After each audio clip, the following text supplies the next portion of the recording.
It is a difficult time for Prince Harry, and I'm not just talking about the paparazzi situation. Beyond the level of harassment that he's having to deal with, which I know is upsetting Harry, the idea that he and Meghan can't go out without being followed, the fear that paparazzi will literally cut through their security fence to get access to the gardens to photograph Archie at play. If that wasn't enough of a pressure for Harry, he has the added pressure of now having to forge a new life for himself in a country he doesn't know, without an infrastructure, and without the level of support that he enjoyed when he was a Prince of England. He's moved to a new country in the middle of a pandemic. They've had to live through lockdown. Harry doesn't have the infrastructure there that Meghan has. Of course, she's got her mother, she's got close friends. Harry has none of that. He doesn't have a clear plan or a clear agenda. There is a degree of trepidation and apprehension about the future. And don't forget, the couple are also under a lot of pressure. There are two potentially big court cases involving the two of them. Meghan's court case against the Mail on Sunday, who published excerpts of her letter to her father, and Prince Harry taking on the tabloids over historic phone hacking allegations.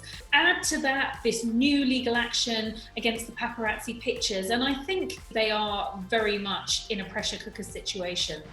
There, see? Look, Archie, it's flying. Flying, it's hopping.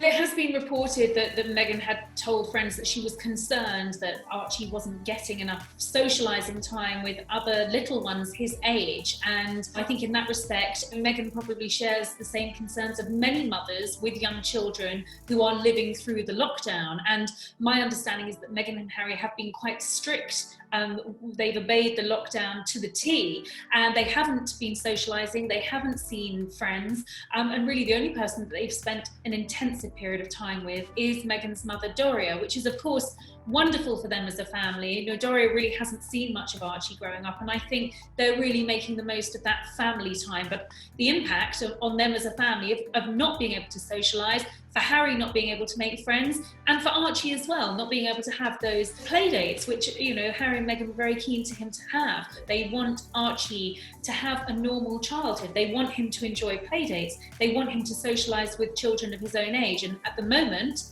that's simply not happening. They are still house hunting, and I'm told they are looking for somewhere away from Beverly Hills, away from the Hollywood fray, where they can escape the spotlight. And I think when you look at Prince Harry and the childhood he had, he lived his childhood out very much under the media spotlight. You can understand why he doesn't want Archie to be subjected to that same scrutiny. One of the key issues for them is that they are in the spotlight, that they do attract a huge amount of attention, and their concern has always been how they would balance their private lives with their public roles.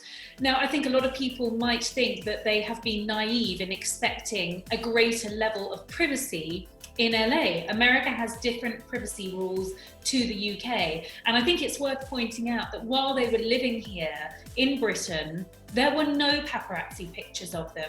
There was still a gentleman's agreement between the press and the palace that when the principals, the senior members of the royal family, were enjoying private time, that was private time that was respected. So if the couple were papped, then the British newspapers agreed with the palace that they wouldn't use those paparazzi pictures. And as a result of that agreement, which worked, you didn't see paparazzi pictures of the Sussexes while they were living in England. Within a matter of days of their location being identified by a tabloid newspaper over here in Britain of where they were actually living, the couple were essentially under siege, and it was only a matter of time before they were photographed. There is no doubt in my mind that if they were still living at Frogmore House in Windsor, there would not be this level of intrusion. It simply would not be tolerated. I was told when they moved to LA that it would be open season on the Sussexes, and that if they had gone to LA hoping for a quieter life where they could duck out the spotlight, they were sorely mistaken.